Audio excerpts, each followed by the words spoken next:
Welcome to r/malicious compliance, where we share stories of people conforming to the letter but not the spirit of a request. And today we have 3 great stories, so subscribe, hit the like button, and let's begin. The first story: customer was irate that we found a better way to ship his package, saving him $40, demanded he gets what he paid for. The second story: I didn't work for 9 hours because my boss told me go to the top of the hill. The third story: point of contact said that I finished work earlier, but I'm not ready to work outside of working hours. The first story is, okay, I'll give you exactly what you paid for. I manage a small local retail store. We have an online site where people can place orders. When this occurs, we will just get an email with the order summary, and one of the employees will find the item from the sales floor and mail it out. Also, we offer free shipping over $69.99. Tuesday, we received an order for a shirt, and the man paid extra for 2 days shipping through FedEx. One of the girls that works with me collected his order, and since his order was over our minimum free shipping, she went ahead and gave him free shipping through USPS. Since he was in a neighboring state, USPS will arrive within 2 days, and sent him an email accordingly. About a half hour later, he calls on the phone, and I hear the girl who processed his order apologizing to him repeatedly for about 10 minutes. She was visually frustrated, but stayed calm for the whole call until he hung up. She begins explaining to me that the customer was yelling at her for not processing the order the way he placed it. She doesn't get to finish her story before the phone rings again, and I answer, this time to the voice of an angry customer. I let him fill me in on the details of why he is so mad. He aggressively explains to me that he paid for 2 days shipping and needs this shirt by Saturday morning.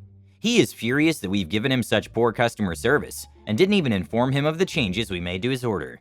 I informed him that we had found a way to save him the $40 and chose to ship it to USPS. After he was too short of breath to yell at me anymore, I simply asked a few follow-up questions. Me: I'm a little confused. Maybe you can clarify for me. Was there something you had against USPS? Him: no, that's not the point. I don't care what company you ship from. Me: oh great, we just went ahead and gave you free shipping since USPS will do 2-day shipping. Him: well, it's just bad customer service. I should have been notified. No one told me anything. I just got an email saying that my package was going to be coming through USPS. Me: I mean, isn't that us notifying you? Customer goes off on a rant about how our service sucks and whatnot. It ends something like this.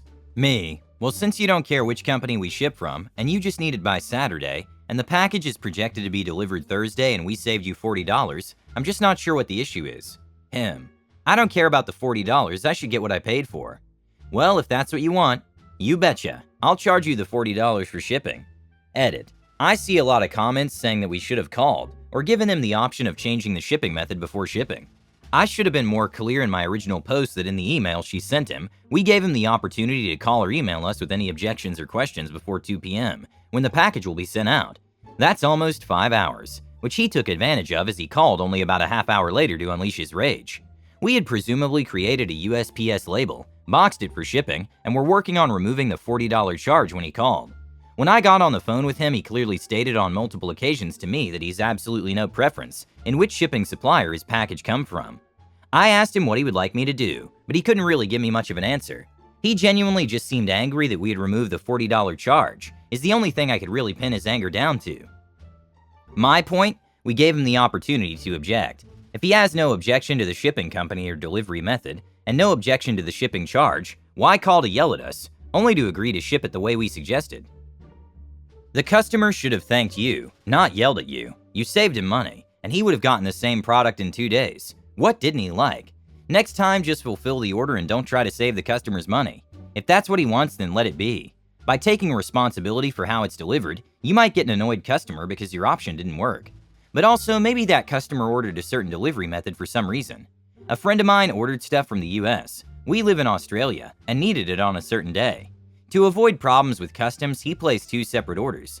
The company saw that the 2 orders were for the same person, so they put them in the same box thinking they were doing us a favor. What was supposed to take a week took us over a month because it was held up at customs. Sometimes people order a certain way for some reason. I can understand both the customer and the employees in this situation, but still, don't do something like that another time. The second story is driving down an icy hill. I was a service tech who did scheduled calls to customers' homes. We generally had anywhere from 8 to 12 jobs a day as we were swamped. As one of the lead techs, I was also assigned jobs that most of the other techs had no training to fix. On this particular day, it began snowing and icing, and the road conditions began worsening. No issue normally as long as I could just avoid a few streets in town that have steep hills. I have a job in a newer area, and when I get to the neighborhood, I notice the house is at the bottom of a pretty steep hill on a dead-end street. I park at the top and message my supervisor, and tell him I would recommend we reschedule the job, as my truck would never make it back up the hill. He must have been having a bad day, but he goes off on me and demands I just do the job. The road conditions were not that bad. I took a photo of the hill and sent it, but he still demanded I do the job. I would also note that my truck is vital to the work, and I could not have walked to the home due to the equipment in the truck that is required. Cue malicious compliance. I saved the message and sent it to my personal account. Getting to the customer home was no issue, and I had them up and running in under 30 minutes. I followed my supervisor demands and did the job. Leaving was another issue. I could not get to the top of the hill with the truck. I quickly gave up once I determined it was hopeless. I'm stuck at the bottom of a hill, unable to get my truck up it. My other scheduled jobs will have to be reassigned, and a tow truck called to get me out. Supervisor, try harder. It's not hard to drive on icy conditions. At this point I feel it unsafe to do so from this point on, as I feel I could damage the homeowner's property. See prior messages about the hill being too steep and my request to it rescheduled being denied. At this point, the supervisor calls me and I confirm I will not attempt to further climb the hill. He grumbles but knows me enough not to push me, so tells me to hang on. I wait 45 minutes and he shows up in his work truck, much smaller and lighter than mine. He does not even attempt to go down the hill but walks. He tries for a while to get my truck up himself, but then accidentally hits a mailbox. He gives up and calls the tow truck. With wintry conditions, I wait another 3 hours for a truck to arrive. When they do arrive, they also get stuck at the bottom of the hill. Not sure why they even tried going down it. Now me and a tow truck are stuck at the bottom of the hill, and this time the wait is even longer. They needed to bring in a specialty truck, which turns out does not have a long enough chain to reach us at the bottom of the hill. We wait even longer for a third tow truck to arrive. Overall, I arrived at the customer home around 9:30 a.m. and finished about 10 a.m. I do not get up the hill until 7 p.m.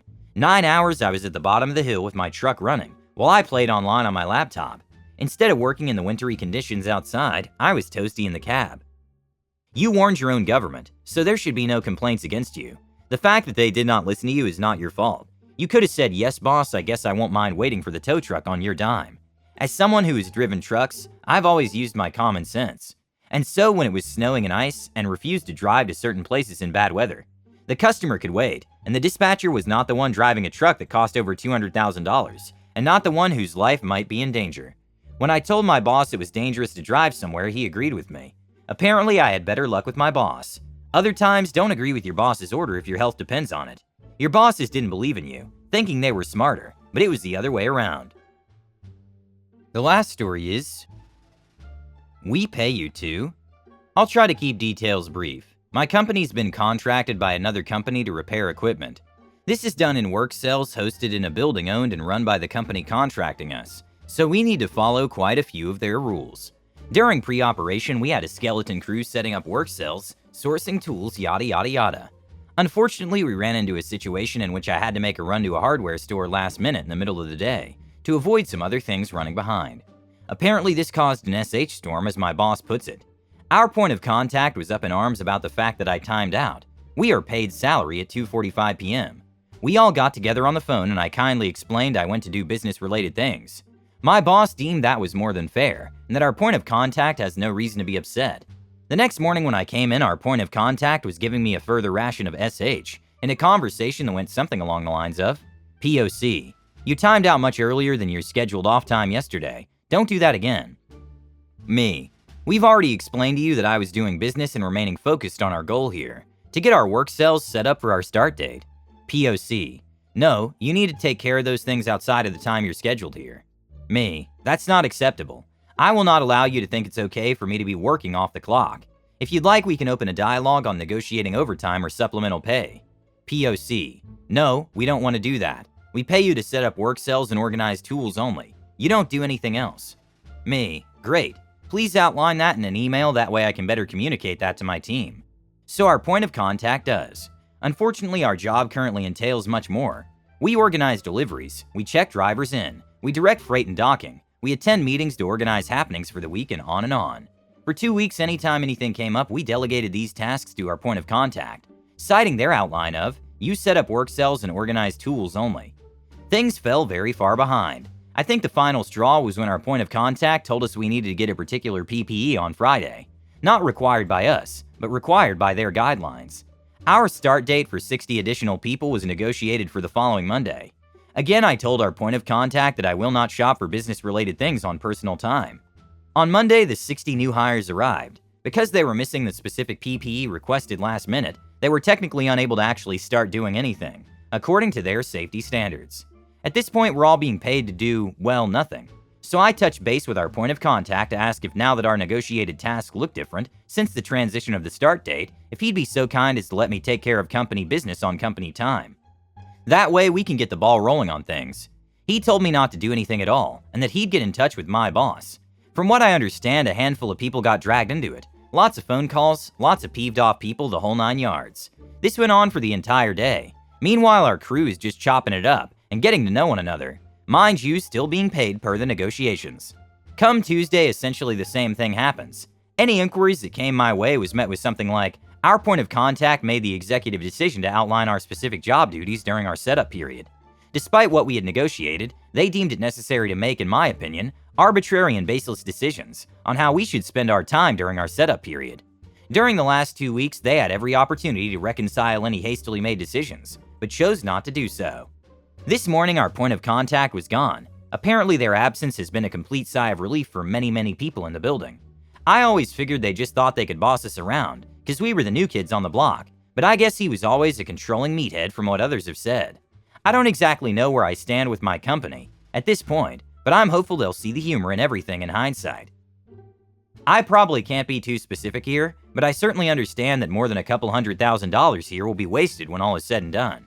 Contractually, you did everything you were told to do, and in doing so, you did the best you could do by suggesting measures that would increase efficiency. But they wouldn't listen to you, so that's not your problem. A few years ago, I worked in manufacturing. Safety practices must be strictly enforced in any production facility. I tried to explain that a part was not working when the machines were put into operation, and you can't run it, but I came across the same safety rulebook. Well, okay then. The problem was that the part that was the part of the new rig wasn't working completely. The situation quickly escalated. I stated that I could run this production machine, but I needed written approval, which I never received. The project was put on hold for 4 weeks until that part was fixed. Subsequently, the customer became much more inclined to trust our judgment. Subscribe, hit the like button, and have a good day.